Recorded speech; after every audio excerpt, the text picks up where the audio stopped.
Hello everyone, it is Sunday night and we are here at Bat City Comic Professionals coming to you live on Facebook to talk about all of this week's small press and indie titles that came out. As always, I am your host, Shannon, aka Small Press Shann, and as always, again, I am so excited to talk to you about this week's comics.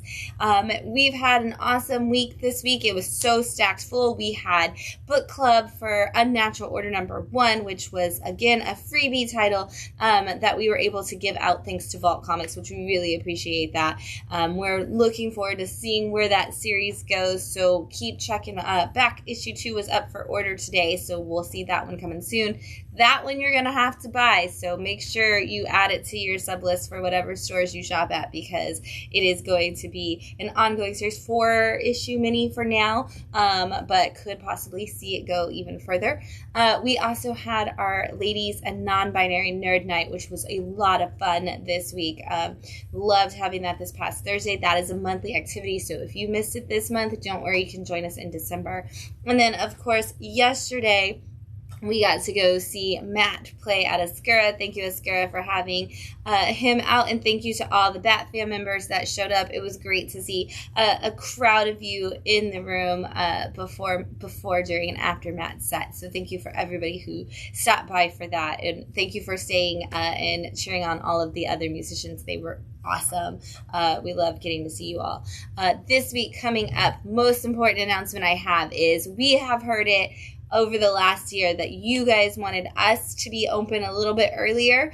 We've always had people say like 11 o'clock would be the perfect time for me to stop by. So guess what? Starting this Wednesday, we are going to be opening at 11 o'clock.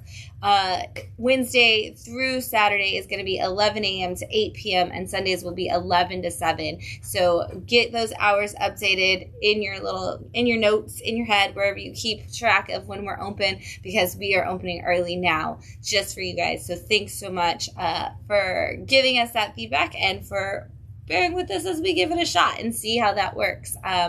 It's going to be awesome to kind of have an easy standard, you can come at 11 situation and not have to remember time. So, and also this week, this Saturday, is our comic creation workshops for kids. They are free. There's one at 11:30 and one at 3 p.m. Come by, bring the kiddos. You do not have to sign up in advance. You just come in and join us. We learn how to write our comics. We draw them. We put it all together.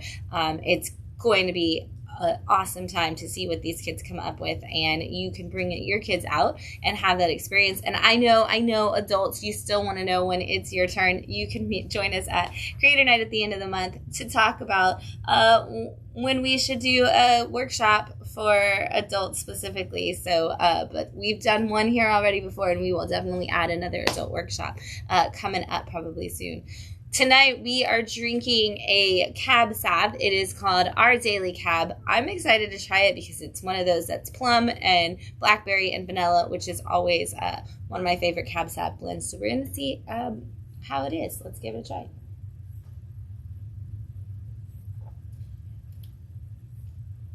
That's very mild. Like, it's not too sweet. There's not a high kickback. It's so, like, not a lot of tanniny flavor of, like, that big bounce back.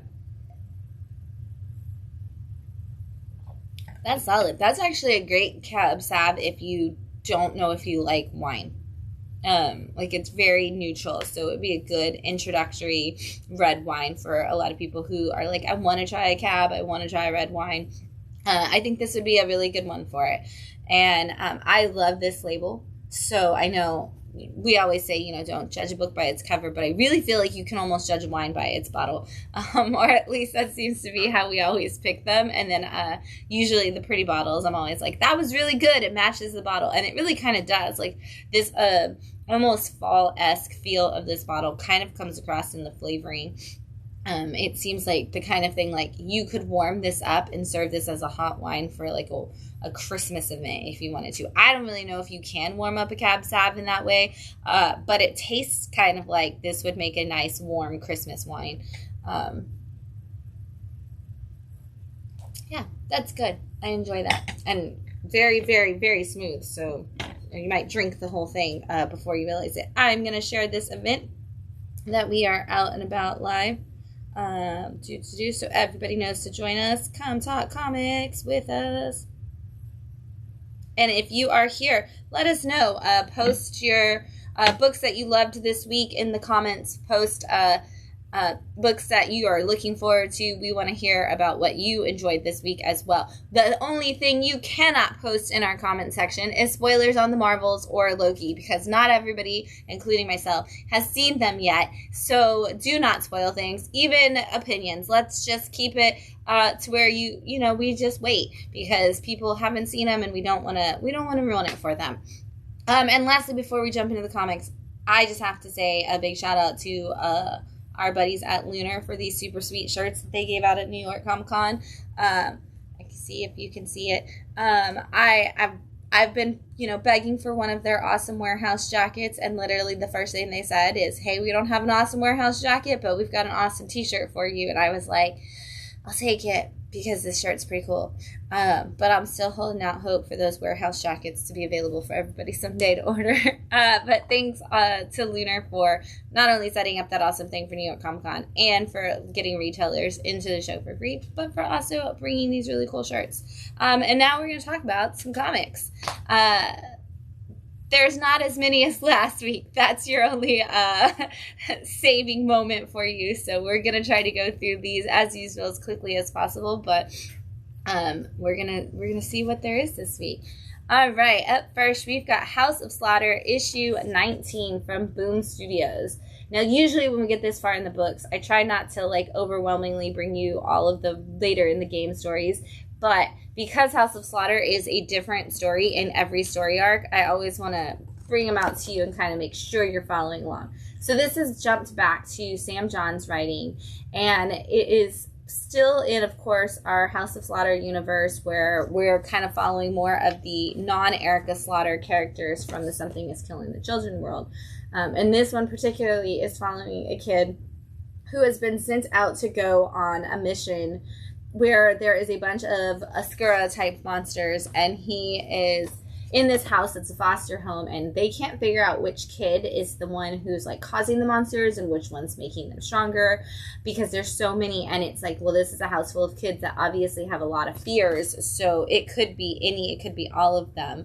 And what's different about this situation is, of course, our character who is undercover and trying to figure this out actually finds himself in a place where he's not the only one that is aware that there are monsters, and he's not the only one who is at the point where they want to fight back against them. And that's kind of something we don't really see a lot of with the kids in the Something is Killing the Children universe.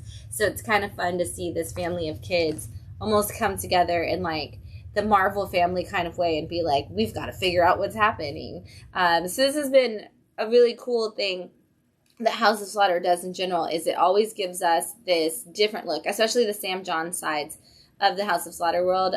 Sam's kind of exploring what are the rules of the monsters, are the rules of the society, how can we blend those, how can we push them further, and just kind of expanding that universe a little bit more in an organic way, which I think has been really cool for these series.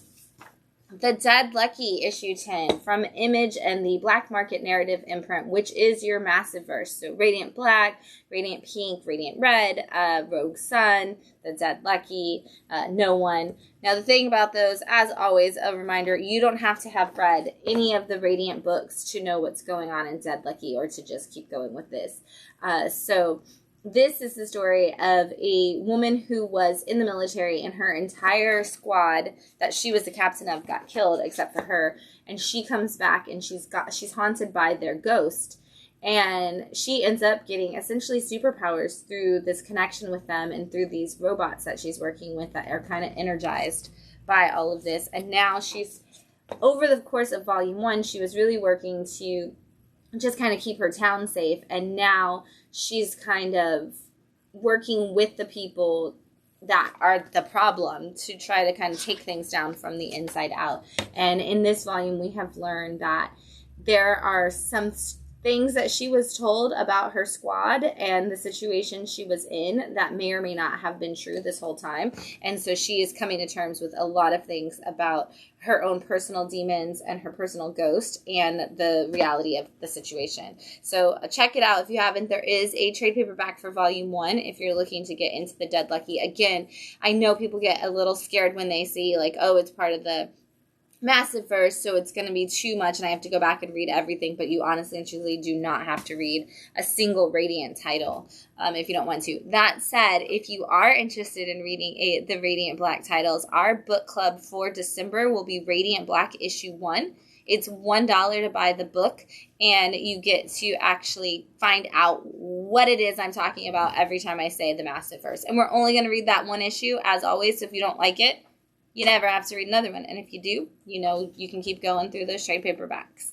Up next, Damn Them All, issue 10 from Boom Studios. If you are a fan of John Constantine and old Vertigo comics and you kind of miss those Hellblazer experiences, this is the book for you to be picking up right now.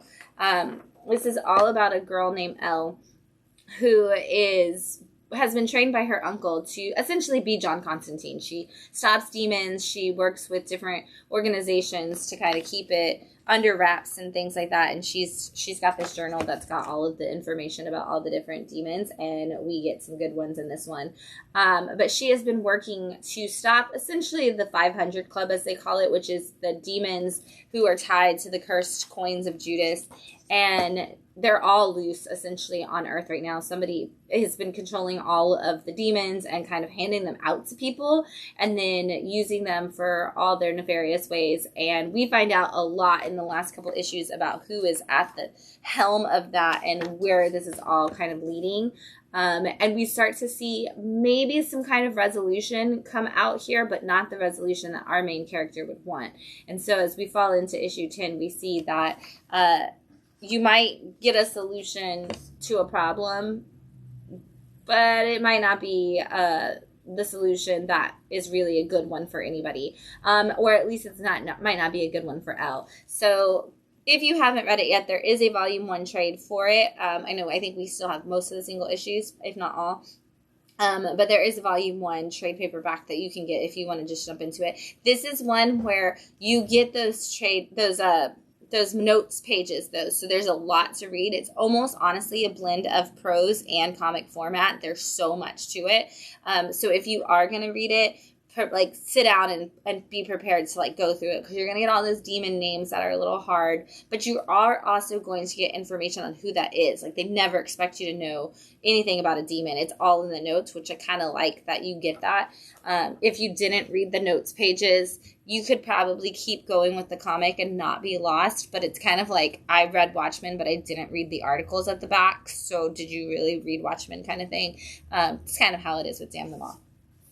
Dark Ride, issue 9 from Image and their Skybound imprint. This is essentially what if Walt Disney had been obsessed with death and murder and not building the happiest place on earth. And that man has built this massive amusement park that's known as the best horror place. And he has 2 kids, one named Samhain, who goes by Sam, and one named Halloween. And the 2 of them are twins, which is why they are essentially named the same thing. And one of them has been running the park, and one of them has kind of been building a career as a goth influencer.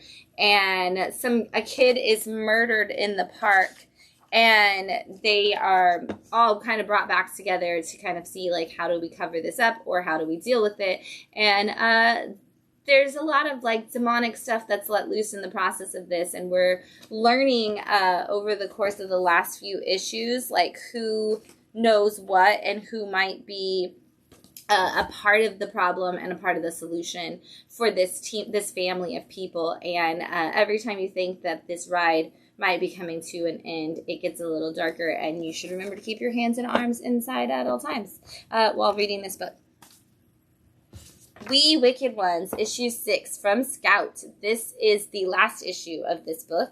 And this is one of those that I say, if you are a fan of Greg Rucka and Nicholas Scott's Black Magic, this is a great tie-in or fill-in for that being gone. But This is the story essentially of 3 women in a world where witches have always still existed, and we have always continued to burn them. Now it is like a government mandate to burn witches at the stake. And because of that, there's not a lot of witches aren't born with magic. Witches pass it on. And so there's not a lot of witches actually existing in the world anymore.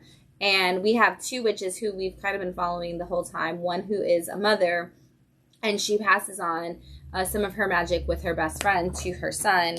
And the friend is the one who's kind of been working as an assassin, essentially, for high people in society. And then we have the third woman who has been working for the government, essentially as a superhero, because superheroes are a thing in this universe, and they are used by the government to destroy witches. Because being a superhero is okay, because that's not actually magic, but being a witch is bad. Which is one of those lines that we would definitely expect people to draw if superheroes existed in a world.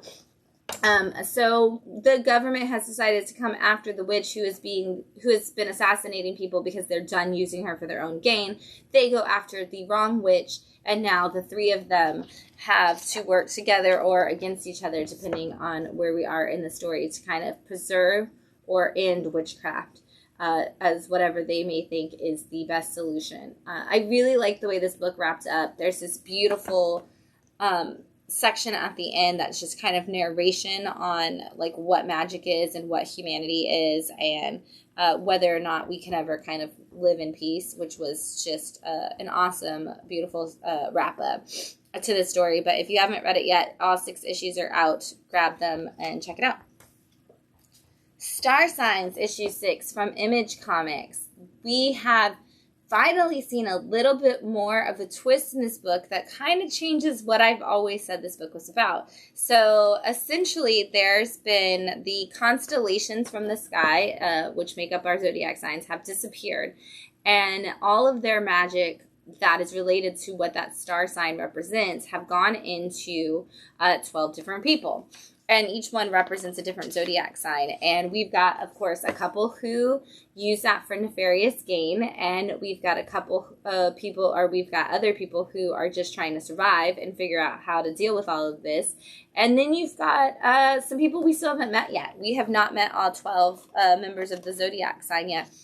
But in this issue, we finally get to see how this all happened and what the plan might be. And so I'm actually not going to show you the back half of the book because I want you to go on this adventure on your own. So if you're interested, even if you're like, I'm not really interested in the zodiac signs, totally fine. But if you want to see just kind of an adventure where each person gets a designated power that kind of makes a little bit of sense to things you may have heard before, this is a good book for that. And again, the twist that comes with this issue is going to lead us down where this story arc is actually going to go. I think we're going to see the character development we haven't gotten necessarily from anyone yet, because they've all just been like on the run or on the chase. And now we're going to actually see people have to kind of make some decisions about who they want to be and not just who they were assigned to be based on their zodiac sign. Phantom Road, issue 6 from Image Comics. This is Jeff Lemire being creepy and crazy in only the best ways that Jeff Lemire can be. This is the story of a guy who is a semi-truck driver, and he is on a mission, and in that process, he meets this woman. She ends up on the mission with him, except the mission isn't just the regular thing, because we end up in this strange world that has these creatures that kind of look like the vampires in I Am Legend, but we're not really sure what they are. We kind of have bits and pieces of what they might be, these phantomish people that are all along the road. But we're still kind of piecing it together as they go on this adventure. All they know is the only way to get out of this mess is to deliver the package that they have. Meanwhile, there is a woman who is a detective for, I believe, the FBI on the other side of the story, who is working to Solve some murder mysteries and some weird things that have been happening. And we're starting to see a little bit more intersection with where these stories may be going. And a little bit more mystery has also opened up. So I don't, again, want to show you too much of the back half of this book. But if you haven't read it yet, it's got just enough creepiness mixed with just enough detectiveness to make for its own, like, mysterious genre kind of setup from Jeff Lemire. Count Dante, the unauthorized but sort of true story of the deadliest man who ever lived, issue 5 from Scout Comics. The subtitle says a lot about what it actually is, because this is the unauthorized but sort of true version of the story of Count Dante, which is really cool. I love when I can go to Wikipedia and kind of see a little bit about a story. But this is, if you read comics back in the older time period, you may have actually seen advertisements from the deadliest man alive who could teach you kung fu. That was this man, Count Dante, who is a guy who was actually just like in the military and lived in Chicago, and on his way back, or on his service, he ended up learning all these different kinds of kung fu, and then him and a friend opened a salon and eventually a dojo. And then we get these dojo wars that take place in Chicago between all of these different martial artist, and he kind of sets up a big competition, which we saw in the last book, last issue, between all of these different martial artists. And in the process of that, we also see some actual real like gang wars kind of happening. And now he, in this issue, has been in jail, and when he is bailed out, it's a matter of whether or not we are gonna go to war and fight back, or if we're just going to let the other dojos come and take us out and this gang war can be over. Again, you can Wikipedia this story, you can look up this man, you can kind of see a lot of the stuff that's here in this book that is known to be true. And it's funny because since this is the unauthorized, like, you have somebody who's interviewing the friend who's like, okay, is any of this true? And he's like, I mean, it's as true as I remember it. And I love it because if you like monitor it with the Wikipedia at the same time, the Wikipedia will be like, this is supposedly the story, but we don't have any proof. And it's like, I love that they took those moments and they were like, they wrote that into the story essentially. The Enfield Gang Massacre, issue 4 from Image Comics. And this, it's kind of a companion book to That Texas Blood. You don't have to have read That Texas Blood in any capacity to read this book. This is kind of just an old classic Western, and because of that, you get this newsprint style paper and printing, and I love it. Honestly, if they could have found a way to make this comic like super cheap like the old days, I think people would have never known that it was a modern book. But this is the story of the Enfield gang getting massacred. It's the Old West, and it's Old West, but it's West Texas in the olden days, I guess I should say. And a man named Enfield and his team are accused of a murder that they had nothing to do with, as far as we know, from what we've seen as a reader and what we're watching get pieced together. But the people in charge, the sheriff and some people who just seem to have it in for Enfield, have decided that that couldn't possibly be the case. And so they have gone to the Enfield ranch, essentially, and they are taken down these people in, kind of like a Young Guns, Tombstone, OK Saloon, OK Corral kind of story. So if you like old Westerns, you absolutely be reading this book. This is a Western story done exactly like watching something like you could expect, like Clint Eastwood or John Wayne even, to just walk out of this story at any point in time. Again, completely unrelated to That Texas Blood. It just takes place in the same county that the stories of That Texas Blood do. And since That Texas Blood comes from different time periods of things that have happened in that county, it kind of just ties in just a little. And it's got the same creative team. Up next, I am going to bend this back. Just protective cover. Don't worry, it's not hurting the book in any way, shape, or form. Winter Ember, issue 4. And this is from the publisher that I can never say. Eigamanga. That is not how you say that. Eigamanga? I don't know. I'm sorry. Please, if you watch this ever, publisher, can you put in the comments how to pronounce the name of your publisher so that I don't feel bad forever? ever. But this is the story of a guy who, at the beginning of issue 1, he was kind of like that rich playboy guy, and he had brought a bunch of girls home and to his family's home, and over the course of the night, a bunch of people come in and essentially slaughter his family and try to kill him as well. But one of the girls he brought home is actually like a trained assassin, and she saves him and takes him to this place where he is essentially trained and gets to determine if he's going to go for revenge or if he's going to become an assassin. And we're kind of seeing him have to make that decision in this book. I think if you're a fan of something like Assassin's Creed, you would actually probably really dig this book, because it is a team, a network of assassins, kind of all that training, even almost like Wanted, but it's really more in that time period, like it's Victorian-esque. But I definitely recommend checking it out if you have that video game style play image to it. And then also, I just honestly really like seeing his thought process, because he went from like, oh, I don't ever have to do anything in my life, to, okay, well, now I'm forced to do this, to where he's finally like, wait, I have the chance to make a decision about who I want to be, even after all this time. And so it's great to see him kind of actually starting to make some character assessments of himself, because he's always just been just this terrible person. And so it's kind of like Beastly, or when he was cursed to be like the Beauty and the Beast kind of retelling, where it's kind of like he was cursed to be this hideous monster and could be evil, but he also has the chance to make the right choice. We'll find out what he decides. Mech Cadets, issue 4 from Boom Studios. Coming to Netflix. Coming to a Netflix near you, I guess I should say. But this is, if you've read Mech Cadet, this is in that same universe. But this is a great entry point for those who may not have.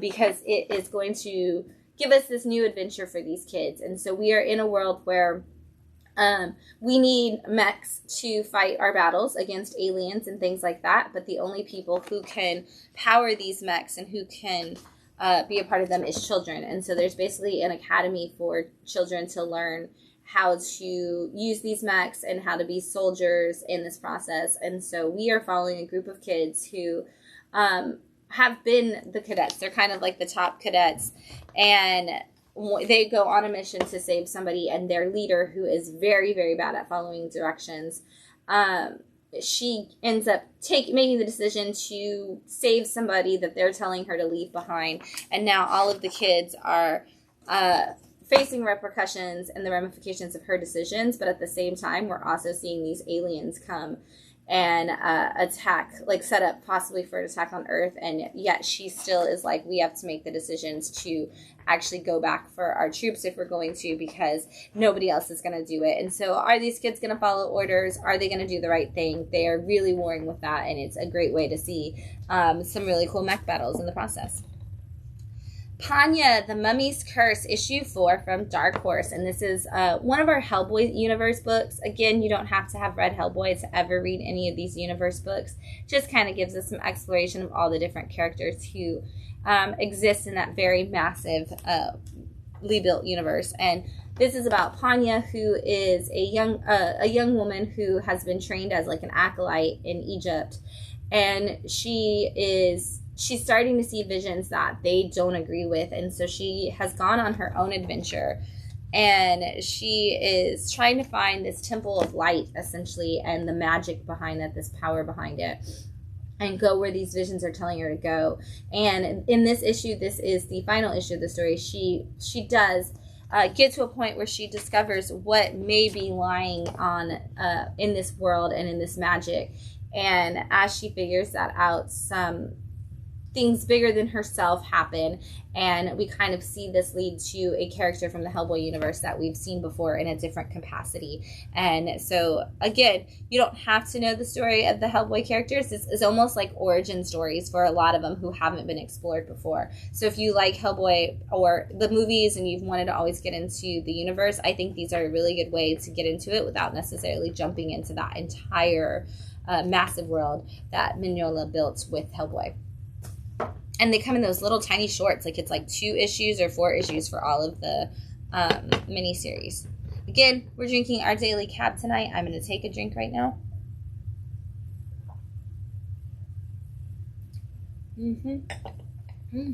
So smooth. Doesn't have really any kick. Like, it's barely, like, a little tiny bit of, like, tanniny taste at the end. But it has that nice fruity plum without being sweet, which I appreciate. Up next, we've got the Hollywood Special issue 3 from IDW and their Dark Spaces imprint, which Dark Spaces is Scott Snyder's massive new imprint for IDW, which basically says there's a lot of darkness in our world. Let's explore some of the spaces and things that happen. And in this one, we are following a woman who was a celebrity in the 40s, and she is on a war bond tour. They're trying to just jazz people to, you know, support the war effort. And she goes to, her train goes to a place that's a coal mining town. And when she gets there, they expect this massive group of people to meet them on the tracks. And it's only one little girl who says, well, I promised my friend no matter what I would get his stuff signed. And they're like, well, where's your friend? And she's like, oh, he's in the mine that was destroyed, that caved in.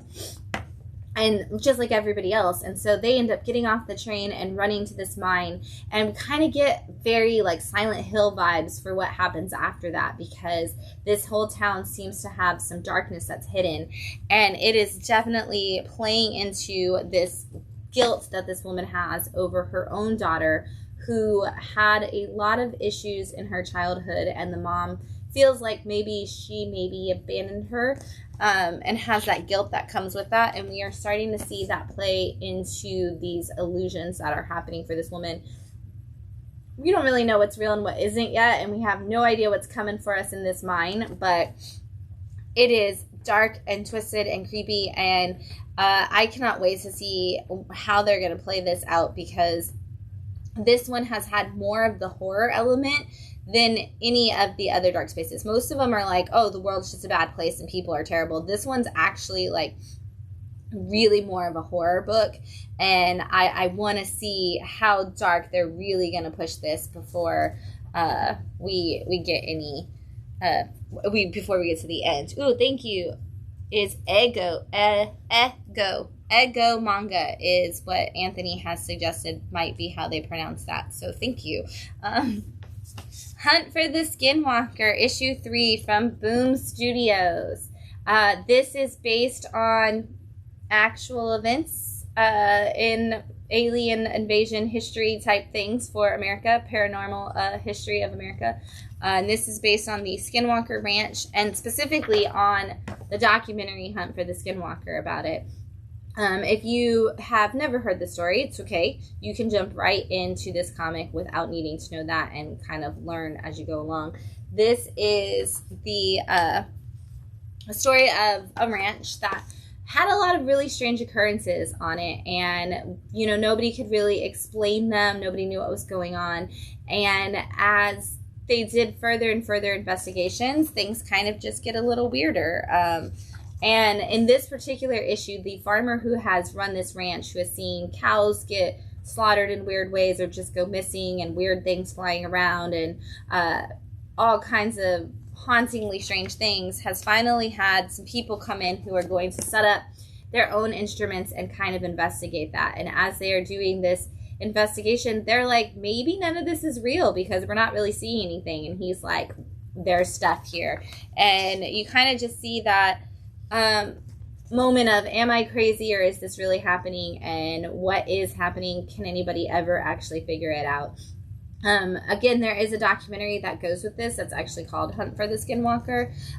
There's also a ton of movies that are based in this lore, so if you haven't seen any of those, I honestly say read the book first right here and then kind of jump into all of that. But you're going to get some really creepy. Do aliens exist? Do they exist in our world? Do they exist here in America? Do they attack people and animals? You're going to find out. And you get to make the decision with that. So, up next, we have Frank Frazzetta's Mothman, issue 3 from Opus Comics. This is the story of the Mothman in the West Virginia area, but in a completely different way. So, In this story, the Mothman has landed in his alien spacecraft in the middle of a drug war, essentially, between two people who are like, okay, we're the ones who have to fight for, like, this territory. And they're in the middle of a battle, and the Mothman arrives, and then it's like, okay, now we're fighting against this Mothman. Like, what's going on? They end up finding out that this Mothman has some drama in and of its own from its past, and there are people and moth people, other insect people that are coming for it.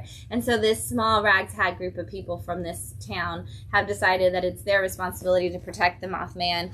And you always have your, like, crazy people who are like, I want the aliens to take me home, kind of like protesting and things like that around the ship. And they are trying to help this Mothman just get to where he needs to go. And this is a completely different adventure than, like, seeing, like, a Mothman prophecies or things like that. But if you're a fan of cryptids, you definitely need to jump in on that one. Creepshow, Volume 2, Issue 3 from Image and the Skybound imprint. If we have not mentioned that, Image and especially Skybound are crushing it right now. We have failed to give you all of that great information because they are crushing it right now. As with all Creepshow stories, our books, we're going to get 2 stories in this one. And the first one is done completely by Zoe Thorogood, who is just on the top of her game right now.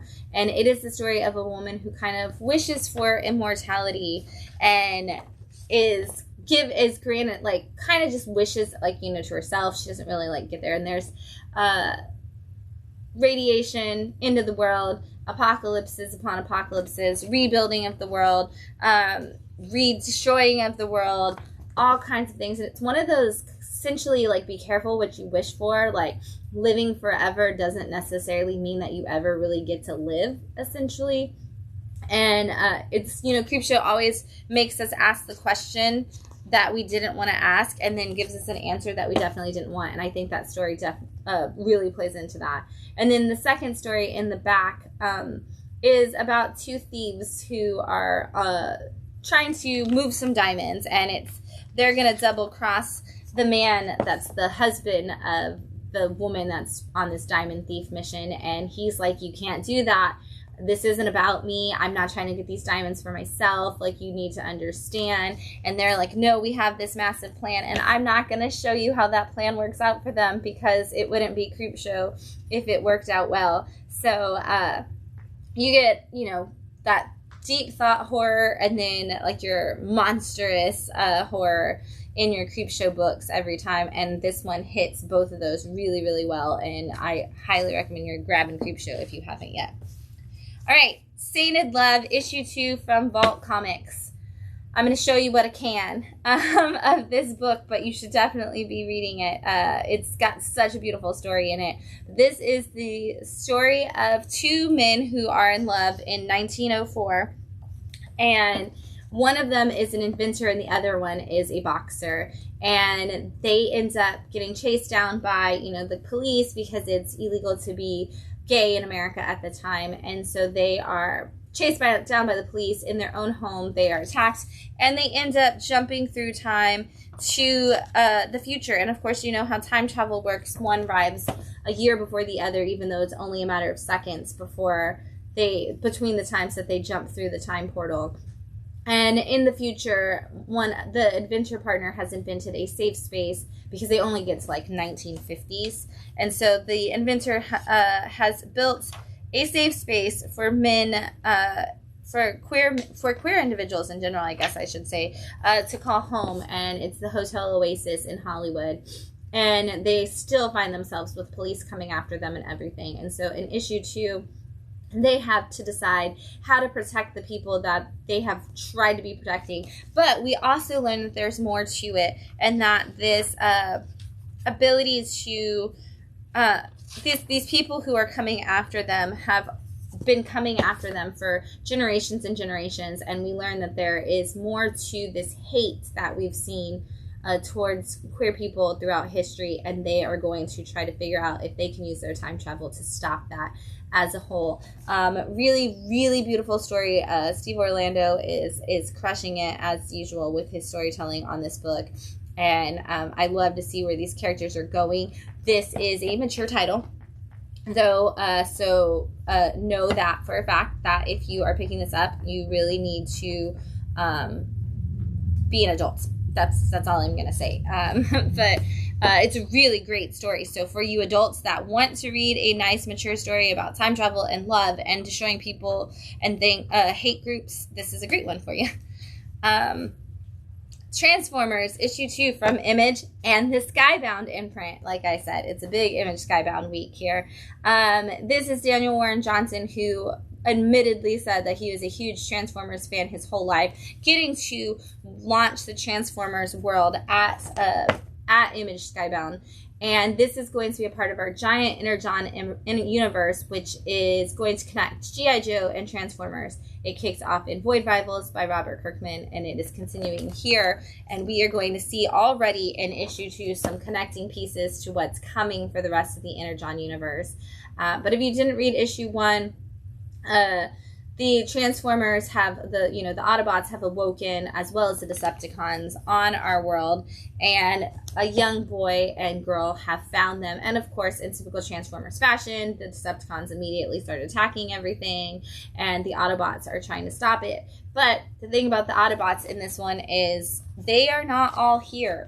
They are here, but they are not all able to operate because they don't have enough Energon fluid essentially to run. And so we're seeing a few Autobots come to life while the Decepticons are full powered, and we're going to see how that all comes to play as this goes on. Of course, we've got Optimus leading the charge and trying to make those tough decisions. But if you are a Transformers fan, this is everything you could possibly want, and you are going to see in this some of the Transformer character names that you love, and like I said, you're going to start seeing some of those G.I. Joe crossovers happening.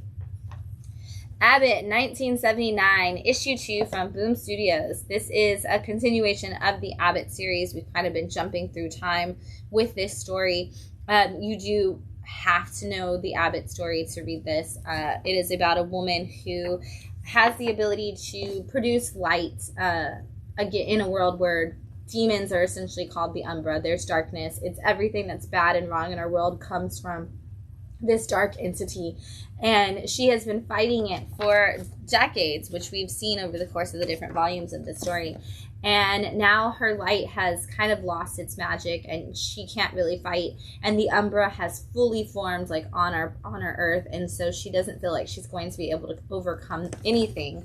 Nonetheless, this evil entity, and so she is visited by a former friend, another wizard who, as he calls himself, magic dweller, a user who is like, hey, I know how to fix this. You're the only one who can, but I know how, so let me help you figure out where we're going with this. And we see kind of some of that start to turn in this issue, but hopefully she can recover from her feelings of inadequacy. Midlife, or How to Hero at 50, issue 2 from Image Comics. I'm so excited about this series. Brian Bucoletto, who did Chicken Devils, is writing this, and this has been such a fun take on it, because you always see people up until Radiant Black. I feel like most of the time when we saw superheroes, they were like people who were young and they got their powers, or even if they were kind of in like that midlife era of their time, they kind of got their powers and instantly just like had no more problems. And we're seeing in this story a guy who, his father was a great firefighter, and he felt like he had nothing that he could do except live the legacy of his father. And so he became a firefighter as well, except he's deathly afraid of fire. So he's never done anything but work at a desk. And so he's a captain who just files paperwork and, oversees all the different things. And in issue 1, he goes to talk to a person at a homeless camp who he's kind of been taking care of and monitoring. And in the process of being there, a fire breaks out, and he runs in to actually act in a way that he's never done before. And he finds out that there may be more to what made his dad a great firefighter than he ever knew before, and it may be a hereditary family trait. And so he and his friends are kind of trying to figure out, like, hey, you're turning 50, you feel like you haven't accomplished anything in your life, you've actually been given a chance to maybe step up in a new way. Here's the chance to do that, and what does that look like? And I love the conversations that they have in this book. I also love that they were teenagers, you know, in the 90s, and so whenever they do flashbacks to like who he was as a kid, it's to a time that's really relevant to me. So I love getting to see them run their mouth about all of the things. Like at the beginning of the first one, they were talking about Batman and Robin and whether or not it like was the destruction of the superhero comic book movie universe. And in this one, it starts with them going to see Blade, or the production of Blade, and they're like, why would Marvel start a universe with their vampire that nobody even knows is a Marvel character? Like, why wouldn't you make a real superhero? Like, nobody's going to care about Blade in 20, 30 years from now. And so I love it because Brian Bucoletto is like, these are all the things we said when we were like angry teenage nerds back then, and look at what we knew and didn't know. Look at how wrong we were, I guess I should say, about where the superhero universe would go. Death Drop Drag Assassin, issue 2 from Scout Comics. This is a book about a group of people who are all drag queens, and they are in, you know, their neighborhood of the woods where they have built their safe space, and all of a sudden people are starting to be found dead, and all of the people who are dead are drag queens, and they're like, we can't protect our own, we need to figure out what's happening with these hate crimes and what's going on. Well, it turns out one of our drag queens used to be somebody who kind of investigated murders or committed them, kind of like an old special forces kind of situation, and they are like, I'm going to use my skills to protect my fellow queens, and so they have started their own investigation since the police are not doing much to help them, and they are trying to figure out if they can save their community, and it's I love seeing them come together. I love the way the intricate like weaving of all the different characters are, but I also love our main character who is just has tried to put this past behind them, but is like, there's nothing I can do now. I have to bring out all my skills, and I have to use them to save my friends. And all of the other people are like, how do you know? Like, how do you know how to do this? Like, where is this coming from? Like, what else are you hiding in this bag of tricks? I love this book. It's so much fun. Destiny Gate, issue 2 from Image and the Top Cow imprint. This is about a man who hasn't accomplished anything in his life. He's kind of a terrible husband. He's got nothing going for him at work. He's kind of a jerk to everybody he meets. And he ends up getting on a train for, you know, like just to travel home. And that train becomes a train that takes him on an adventure of his own making. And he's like, I'm not sure if I'm dead, if I'm in purgatory, if I'm still alive. I don't know what's going on, but I have to find a way off this train. And the train's like, hey, you have to deal with yourself. That's the only way you're going to get off of here. And the first thing that he finds in this issue is that he has to deal with all of the regrets. And they basically say, like, regrets are something you can drown in. If you're constantly looking back on the things you did or didn't do in your life, and especially the wrongs you did in your life, you're going to drown in your past. And he physically sees that come to life as the train starts to fill up with water. And he has to face these monsters, which are literally his bad decisions, and kind of find a way to swim through it all. And each area of this train is going to be a new piece of his life that he kind of has to fight through to learn how to not be a jerk anymore and how to go forward in his future in the best way possible. And I really like the creatures they're coming up with. I like the way that they're like taking something that could live inside of your brain and bringing it to life in a new way. So far, issue 2, definitely digging Destiny Gate. Knights, issue 2 from Image. This is the story of a boy. I really almost one of these days I'm going to start singing This Is the Story of a Girl. It's going to happen. And then it's going to get pulled from the stream because I'm going to break the rules. But this... oh, good. I can do it. Thank you. This, as long as you don't play the song. Right. As long as you don't play it. It'll never play. This is another one of those books, though, speaking of songs, that does have the soundtrack listing that you can actually check out while you're enjoying the book. But it is the story of a kid whose parents have died, and so he has gone to live with his cousin, and his cousin is involved in a bunch of, like, drug dealing and things like that. But nobody knows that that's what the cousin's up to. And it's kind of in this weird magical world. I always say that if Miyazaki would have made American stories like his, but set in America, this is kind of what you would see. Because you have a kid who's a skeleton, and every town has a vampire, and we've got this girl is the vampire of this town, and she is also the roommate of this kid. And so it's the skeleton, like they all live in this one house, and you have these like sweet little characters that just show up in the weirdest way possible. Like in this one, our main character falls asleep on the bus and ends up at the like hub for the bus, and they're like, sorry, this is the end of the line, you got to get off here and walk your way back. And so the kid ends up in the woods, and they've told him, like, don't go in the woods because there's monsters in the woods. And he ends up meeting a mole. And the mole's like, don't worry, I'm not one of those, like, steal your soul kind of moles. I'm, like, a cute, cuddly one, and I can help you get back home. And so he's just walking along with this mole that talks. And they go on this adventure together. And I don't want to show you any of the rest of it. But they go on this adventure through the woods together, and you just see him learn a little bit more about the world that he's now living in, but also you get to see him have this conversation with this mole about the fact that he finds himself falling in love with his roommate, the vampire, and he doesn't really know what to say and how to talk about it. And he's like, hey, can you talk me through this while we walk? It's endearing in the weirdest way, and like there's all this darkness, but yet the positivity that runs through it is why I say, like, if Miyazaki made movies set in American modern culture and put his monsters and creatures and things like that in it, I feel like this is what you would get. And I love this book so much for that.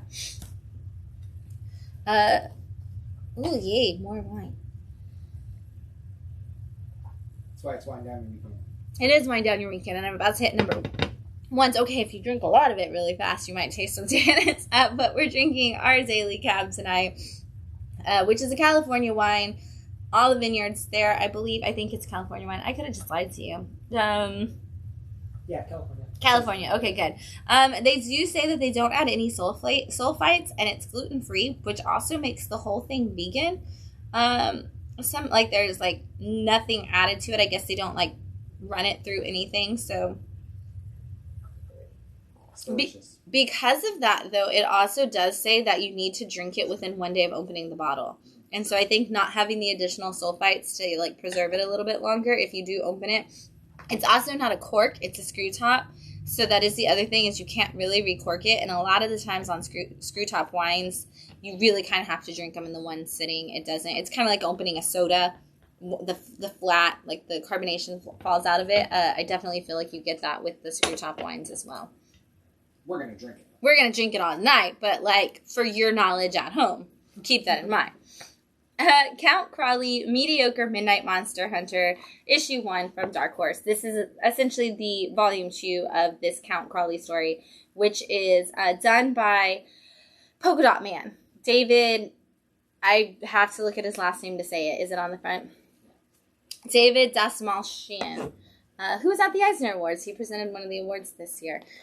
Which was super cool to see him. But this is volume 2, and it does pick up exactly where volume 1 ended, so grab that volume 1 before you jump in. But there is a new Count Crawley who is a woman, and what she learned in issue 1 is that, or in volume 1, is that a lot of horror movie fans and fandoms in general are full of misogynistic men who don't trust women to take over things. Both on the show and off the show. But she also was in AA, and she learned through that some ways to deal with her own alcoholism. And then she learned to make new friends. And in making new friends, she learned that the things that she talks about on her midnight TV show about monsters are actually true of the real world, and monsters exist. And she, as Count Crawley, actually has to fight them. And she's been working kind of with her own Giles situation, who is a very misogynistic old man, to stop them in volume 1. But she ends up not having the same feelings about it as the people before her have had. And in this one, she actually crosses paths with the former Count Crawley, who everybody believed was gone. And we're going to see how her new way of doing things and his old way of doing things can really hit against each other. And you get that awesome Frankavilla cover, which is, you know, one of the things I'm here for. Nomad, the Unconquerable, is also back with a volume 2. This is the Cave of Broken Tombs, issue 1 from Battle Quest Comics. I love Nomad. I think Nomad is one of those books that more people should be talking about, especially sci-fi fans, because it has some really cool sci-fi elements blended into what feels like a fantasy book at first.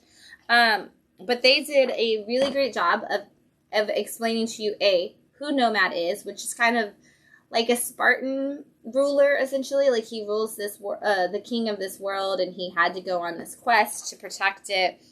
And I love that they also do that, and that they give you the backstory of why he went on the quest, and then they give you the quest he went on. So everything that happened in Volume 1 is completely retold at the beginning of this, so that if you did miss Volume 1, or you don't have to go out and necessarily get a trade paperback, you're actually going to get the story. And I love that it's not just exposition. It's not just, this is what happened in Volume 1. They tell it from the other side of the story. They tell it from the people who were wronged by the people that Nomad had gone to investigate in the first volume. And we see their side of the story. And now Nomad's son has to kind of pick up where he left off. And he has to go on a new adventure, and it's going to connect in just this really great way. I absolutely love the storytelling that they do in this book. I love the blue scale. We either see things in black and white, or color, or oftentimes in grayscale. The blue scale of this works so well because they live in this snowy world, and then the world that they're traveling to is this aquatic based world, and so it gives it the feeling of the cold, it gives it the feeling of the water, it gives it the sci-fi feeling that it kind of needs for these worlds that we're talking about. And they play with the imagery and the paneling really well in the Nomad series. I know we've had a lot of people who are in illustration who have picked it up because of it. And like, look at some of the back illustrations that they kind of just give you that are these poster-esque scenes, cover options and things like that. If you're not reading Battle Quest Comics, I think this is a great one to jump in on. This was honestly their big first title that they had, was the first volume of Nomad. You can jump in on this one. Like I said, it's got a great rehashing of what happened in Volume 1. We do have Volume 1 if you want to read Volume 1 before you jump into this. And the thing about the Nomad book is it never really goes like it goes really deep in the story, but it never has anything that's like overly violent or too far gone. So if you're like looking to use it in something where you can share it with more people, that works too. Josie and the Pussycats Anniversary Spectacular. We are celebrating 60 years of Josie and the Pussycats. And the Archie team is always great at giving us a spectacular for every anniversary, for every holiday, and this one is all just Josie and the Pussycats. I already know I have to hand this to Matt when I'm done. We get a news story at the very beginning, as we always do in these, and it is giving us a chance to follow Josie and the Pussycats back into space. If you watch the Josie and the Pussycats cartoon, you know that that's a big one for them. And then we get a few backup stories, one which is about Melody and wanting to get more in shape, and Josie's like, if you get more in shape, the boys in the world won't be able to handle it. And she's like, I don't understand, like, what do you mean? And so then Josie kind of helps some of the boys figure out how they should get in shape, because they should be living up to how cool Melody is, and it does not go well. Usual Archie hijinks kind of situation. And then the last story is Pepper is taking Melody camping, because she's like, you need to go out in the world and figure out how to do things on your own and not have boys do everything for you. Oh, that's not the last one. I forgot. And so it's a fun adventure for them going on this camping trip, and Pepper learning some things too. And then we have one of the horror stories, one of the like Halloween style specials from Josie and the Pussycats, and it is them investigating a weird casket type thing inside of Alex and Alexandra's house that leads them to a secret chamber that may or may not have a pirate path in it that they have to search their way through and figure out if there is some buried treasure at the end. So you actually get 4 stories in this spectacular to celebrate these 60 years of Josie and the Pussycats, and you absolutely should, because they're amazing, and we love Josie and the Pussycats here at Bat City. We love all Archie, but we got to do a 20th anniversary for the movie celebration a couple years ago and had a big screening for it, which was awesome. So we are huge Josie fans. You'll hear the songs from the movie on our playlist a lot of times here.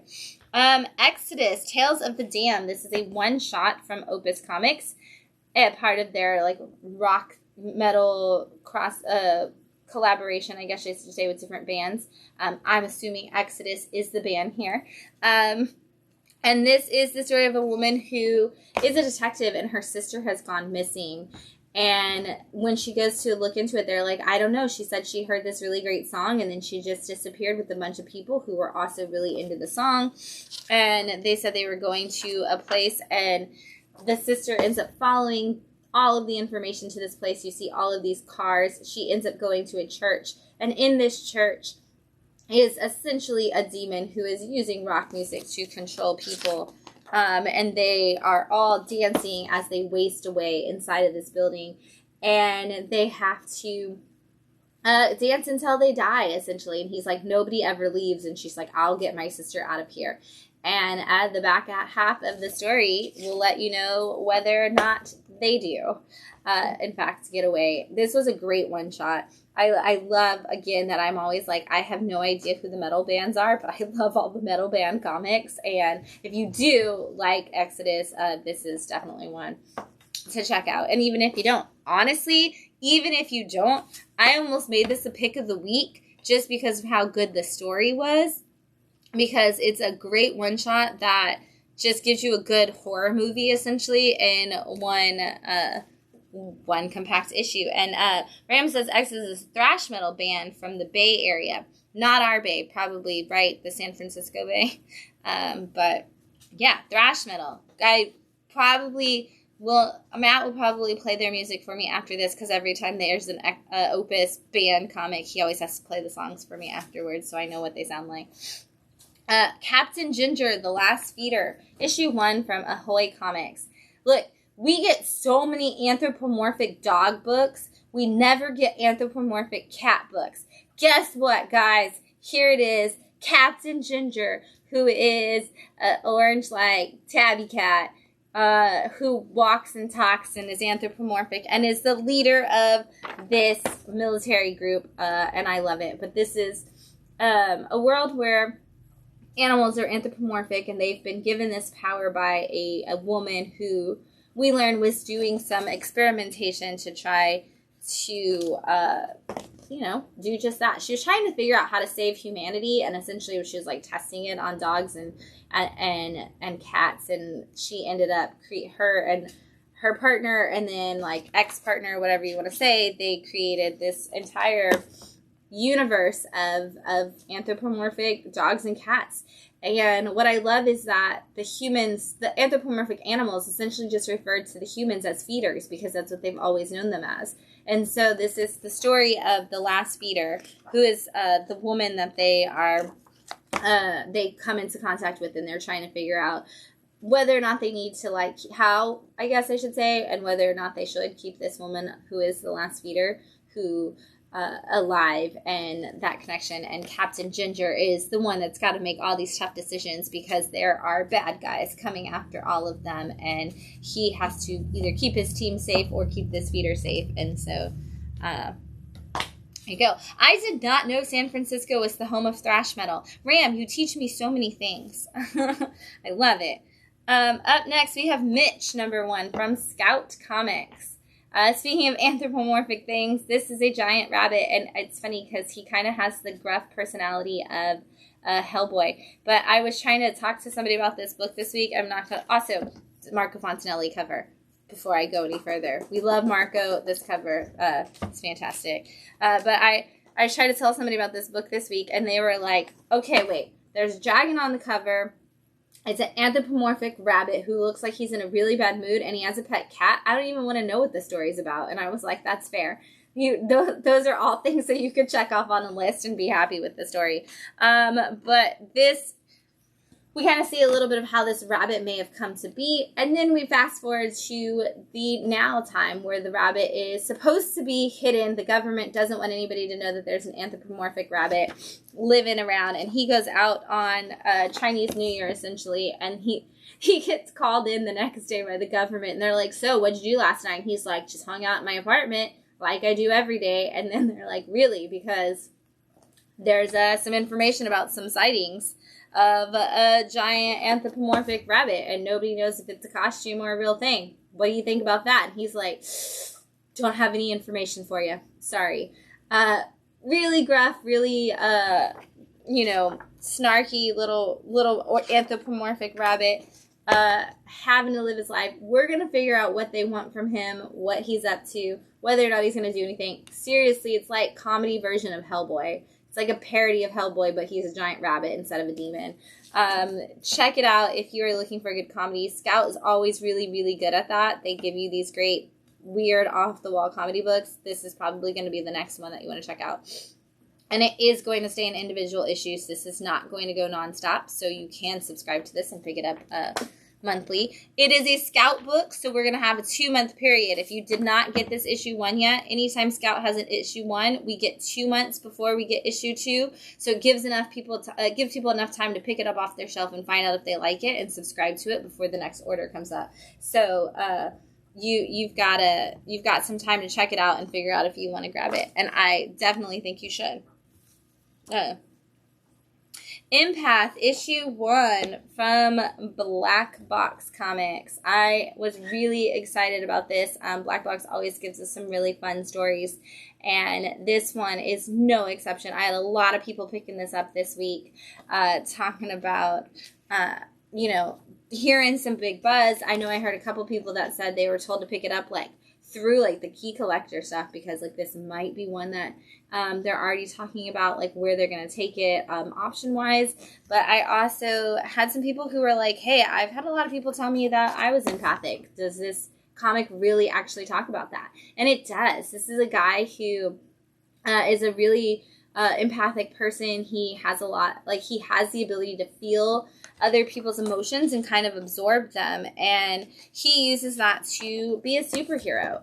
And he doesn't really have a lot of superhero powers necessarily other than that, and so he kind of takes people's emotions, uses them, and it's like, oh, I can take somebody's anger from them and then they can stop attacking people. And so we see him kind of do a little bit of that at the beginning, but then we find out that for him, a big thing is that his sister is in the hospital and she's not doing well. They're not expecting her to make it. He's got this really bad relationship with his mother, who's kind of just become a social media influencer at the expense of her children. And so he's got a lot of really big emotions on his own and not really anywhere to put them. And then he's taking in everybody else's, and if he doesn't release them, he uses them. He starts lashing out with them in his own life. And so it's just a really cool idea for a superhero. We hear a lot of people that are like, I feel like I get really drained because everybody calls me to tell them about their problems, or I'm always helping people, or when I'm around people, I feel like if they're angry, I'm angry. And this is really cool to see it used as a superpower. So check it out if you missed it this week. The Lumberjack Bride, one shot from Bad Kids Press. I love this book so much. This is essentially what if Miss Trunchbull from Matilda took a bunch of kids into the woods and told them a ghost story about why kids are terrible, and how that works out for everybody involved. And so she is sitting around a campfire telling the story of the Lumberjack Bride, who is a woman who fell in love with someone, was supposed to get married, and when she was scorned and left at the altar on her wedding day, she decides to enact her revenge, and has been enacting her revenge on terrible people ever since then. And of course the teacher that takes them out is the scout leader or whatever. Every time a kid asks a question, which if you're ever telling a kid a story, they're going to ask a question, so just be prepared for that. But this woman takes these kids out there, and every time they they ask a question. She's like, "You've rude children. The lumberjack bride will kill you for being rude. And you're terrible." And we actually are seeing the origin story of how the lumberjack bride ended up in the woods and everything as I'm scanning through these pages. But it's so funny to see where this story goes and how it plays out. And what a great, like, right after Halloween, like, transitionary, like, okay, we needed a Halloween story, but we need it to be funny, but we need it to kind of have a lot of the spooky, like, campfire tales for the fall season when everybody's going out into the woods and camping. We just need a good one. Bad Kids Press never disappoints. This is another great story from them. Check it out. One shot. We love our Bad Kids Press team. They're amazing, and you should pick up some comics from them to get to know them. Also, always great paper stock. I love those small presses, and they're great quality paper that so many of them use. All right, so we've got 3 picks of the week this week, and they're all bright colored and a lot of fun. But first up is Petrolhead, issue 1 from Image Comics.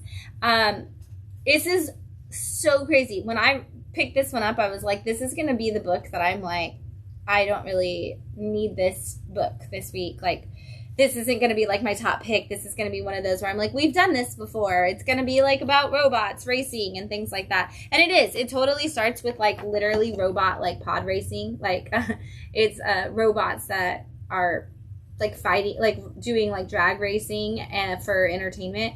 And then those robots get casted out by society. Like they're just the speed racing isn't a thing anymore. And like they just kind of get tossed aside. And then we switch to seeing a father and daughter, and this father is kind of like the lead scientist in this new world where robots, like android robots, I'm going to see if I can find him, and things are, this book is so oversized. So we're like in these dome worlds, and again, like you've got like the rich people live in the dome worlds, the people who are outside of that are the ones who like don't have the money or the ability to survive. They're all dying, and this dad is supposed to be the scientist that's helping everybody, but they want to, like, the people are like, well, we're not looking to save other people. We're not looking to help people. And this dad's like, whoa, I invented all this stuff to help everybody. Like, what's going on? And they're like, no, you invented this stuff to help, like, rich people. And the dad's not in for that. You know, he's not into seeing other people be harmed, and he isn't into his experiments being used for all the wrong reasons. And so him and his daughter essentially decide to like take everything and run, and in their running away and trying to get away from all these people, they come into contact with one of the old speed racing robots, and he's got his old car, and adventures kind of start to begin from there. And every character in this book is already fantastic. Like, I love the dad, like, knowing, like, hey, I made a mistake. I did the wrong thing. I gave the power to the wrong people. And, like, I just want to be good for my daughter. And the daughter, like, feeling like my dad is a superhero and he could help everybody if he wanted to because he's so smart. And then realizing, like, oh, my dad did the wrong thing. And then, like, their connections. And, like, we have to get away from this. You've got a great villain already, like, with the leader of all of this, and, like, the way he's designed and all this stuff. He's just creepy and terrible already. And then you've got these robots who have great personalities. Our main retired robot as he is, and his his robotic bird friend, like, they're a great cast of characters in and of themselves. Like, even if the story would have ended up just being about them, I would have been like, okay, I was wrong, like, this book is good just for these two characters. But the fact that you put in all of these layers and all of this heart so fast, this book was way more than I expected out of it. And again, bright colored and fun adventure. If you didn't pick up Petrolhead this week, give it a try, because I think you're really going to be surprised by what you find inside that book. Also out this week as a pick is Zawa and the Belly of the Beast, issue 1 from Boombox, and this is done by Michael Dilanos, who is the artist of Wind, and he's doing this whole story, and you immediately get a lot of that same heart that you get with Wind. Honestly, it's kind of like if you mixed Wind and Chroma's storytelling capabilities together. But this is about a group of kids who live in a world where the mayor has all of the food. It's kind of almost like Tank Girl, where like there's this one power that be that has all the water and all the food. And this kid, our main kid and his sister and his friend, they work at a bakery that was owned by his dad, and there's no food available that he can use for good quality food, and so they steal it out of the mayor's home and headquarters where the dad used to work. And so this is the night of the Festival of the Beast, which has been something that they've told everybody about their whole lives, that it's going to come for you and it's going to destroy you. And so they're like, we have to go while everybody is not paying attention. We'll break into the fortress and we'll get all this food. And while they're doing just that, they end up getting caught. And their only way to escape is, you know, we all saw Star Wars, the only way out is through the trash compactor. And what they discover in there is very different from what they expected to discover. And we kind of get our first look at the beast and the monster that may be within that. I am already in. If you read Wind, it's fantastic. And you know, that's like that's probably James Tynion's most magical, beautiful experience in my opinion. But Michael's art has always been such a good element of that story. And seeing Michael take on art and writing with this story, you're still getting all of that incredible love and enthusiasm and heartwarming characters immediately, but you're also going to see, you know, we're told one thing about what the world is and it never actually is. And so you're getting a great coming of age story. If you're a fan of young adult novels, you're going to love this. If you were a fan of Wind, you're going to love this. And if you just want a really, really cool story, this is going to be the next one on your list to be watching. And then lastly, in Picks of the Week, because where else would it go, My Little Pony is reimagining classics, and they have reimagined The Wizard of Oz. This is issue 3 of the Unicorn of Odd. Where I love in issue 2 when Rarity's like, are we married to that name? Like, it's like, we can do better, can't we? And I love it because I do love the name, and so I think it's just hilarious.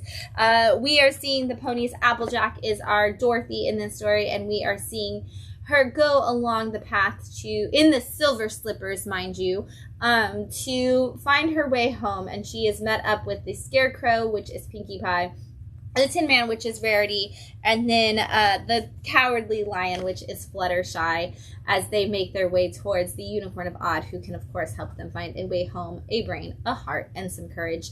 And in this issue, we are at the point where we are traveling through the poppies. We have made it to the Emerald City. We are going to meet the wizard who is going to task us with, of course, our challenge of destroying the Wicked Witch of the West, or in this case, the Wicked Pony of the West. And we even meet the Winky Guards in this issue as we make our way towards that Wicked Witch. I'm going to see if, we can find them. I love it because it brings in so many elements of the actual story, because it is a classics reimagined. So it brings in elements of the actual Wizard of Oz novel. It brings in elements from the movie. It brings in My Little Pony elements. It has a constant conversation back and forth between the narrator as they try to figure it out, which actually gives us some really great moments of teachability for comics, because in issue 2, you know, they say when they meet the Tin Man, they're like, oh, we have this shiny metallic tin pony that we meet, and Rarity's like, whoa, narrator, is that the best you can do with all of the words in the English language that you could use to describe something? That's how you're going to describe the Tin Woodsmare? Like, you're not going to do better than that? And they're like, okay, show us how you would describe it. And you get a whole reimagining of that. And I love that conversation of, hey, we have all of the words in the world. Stop just using the basic words to describe thing. Let's put some effort into it. And I love that for the teachability of using these classics and retelling them for young kids. You know, my story Spelunkers, you know you're getting this as one of our books at some point, because there ain't no way that the ponies are doing the Wizard of Oz, and we're not going to talk about it. How many parts? It'll be 4, I believe, because that's what the 4 issues, because that's what the Little Fillies was, which is the one they just did, which was Little Women retold. So those are the picks of the week. Those are all the issues out. We're going to talk about really quickly everything else that's in stock. So I'm not going to go through all of them. We're just going to fly through it. First up, Children of the Comet, issue 4 from Sumerian. Their issue 3, if you shop here, I'm sorry, I know I missed it. A couple people asked me. Sumerian just jumped back from Lunar to Diamond, because they are now being distributed essentially by Massive Comics. And so I did miss some issue 3s for people. It's already on order. It's coming your way. But issue 4 is out as well. Batman issue 139. If you didn't know, DC is doing McFarlane toy action figure cover variants. And it's really cool because they're recreating classic DC moments with McFarlane toys, which is super dope. I love that Batman Bane cover. Birds of Prey issue 3. I know this was a big one for the Birds of Prey with that new team. Blue Beetle, issue 3 of this new volume of Blue Beetle. It's fantastic. Every issue does come. There is a Spanish edition of every issue, so if you have Spanish readers, you want to get it too, you can grab that. Gods issue 2 from Marvel. This is Jonathan Hickman's new one. We've had a lot of people really excited about it. It's been a great story so far. Poison Ivy issue 16. I love this series that was originally supposed to be a small mini is ongoing now, and we're hitting 16 issues. Good job, G. Willow Wilson, for telling an incredible story so far. Amazing Spider-Man issue 37. There's always something big happening in Spider-Man. I love these variant covers for the different suits from the new game. Uncanny Spider-Man issue 3. If you ever wondered what it would look like if Nightcrawler and Spider-Man were the same character, this is how you're going to figure that out. It is a part of your Fall of X line, so if you're trying to figure out like what all's going on in the Fall of X event, you do also need to grab the Uncanny Spider-Man and Uncanny Avengers. Scorched issue 23. I love this cover. This is part of your Spawn universe, which is about to get even bigger, so you Spawn fans, make sure you're telling your LCS which ones you want. Star Wars High Republic Shadows of Starlight issue 2. This is not the new Star Wars High Republic that launched this week, the High Republic Adventures that launched this week. They are two totally different books. Make sure you grab both. Superman 78, The Metal Curtain. This is volume 2 of the Superman 78 story that kind of picks up a thread from the Superman 78 movie and goes from there. Star Wars Darth Vader issue 40. No end in sight for Charles Soule's Darth Vader run. Or Greg Pak, sorry. We're on Greg Pak now. Charles Soule's writing Star Wars. Neither one have an end in sight. They are just getting bigger and bigger. Teenage Mutant Ninja Turtles versus Street Fighter issue 5. The Teenage Mutant Ninja Turtles are kind of taking on everybody right now. You know, they just went back to Power Rangers. Now they're in Street Fighter. They are also doing Stranger Things. There is a massive world of Ninja Turtles going on. The X-Force, issue 46. If you are following along, again, with your Fall of X, you need this. I didn't grab it. I meant to. They are reissuing Last Ronin right now, so all 5 issues of Last Ronin are coming out as reissues. Not considered second prints. They are considered reissue, which is a completely different thing. If you missed the single issues of Last Ronin and you want to get those over the next 5 weeks, they're going to come out. We have issue 1 out right now. They'll keep coming, so it's a great way to get them. Also in stock this week, the back in stock, I should say, back in print, I should say, which is the Amazing Spider-Man Epic Collection Volume 2 with Great Responsibility. This is issues 18 through 38 and the annual 2 of the original Stan Lee and Steve Ditko Spider-Man run. Office Gods. This is a webcomic complete series all in this one book from Tapas, and this is for fans of Lore Olympus. This is a story of a human woman who is swept up into the world of the gods. She gets a job as essentially the assistant, I believe it is, at Hermes' office, and so she is supposed to be working with the messenger gods a job of passing on information between all the gods, and she learns that there's a lot of bureaucracy and a lot of pettiness in the gods. Again, if you're a fan of Lore Olympus and Greek gods, you definitely need to grab that book. On the Way, this is the story of a cartoonist in her 30s who recently finds herself single and decides she's going to go on an adventure traveling through the Way of St. James, and she realizes while she's on the path that there is a lot more baggage that she's carrying with her than she even expected, and it's her story along the way from Ablaze. Killchella, the whole story from Scout. This is about a bunch of kids a bunch of influencer type kids and I guess not kids, 20 somethings who go to Coachella essentially and find out that a influencer slash musician has opened up a giant murder ring for a bunch of people, and whether or not they're going to make it out, we will find out. World Tree Volume 1 from James Tynion is out. If you are looking to catch up on that book, this is the story of a underbelly of the internet that when you view it makes you go crazy and kill people, and it follows particularly one guy whose brother was one of the killers, and now he has been swept up into this world where he has to help those people who are trying to stop it before it's too late. Pulp Bites, Volume 1 from Scouts.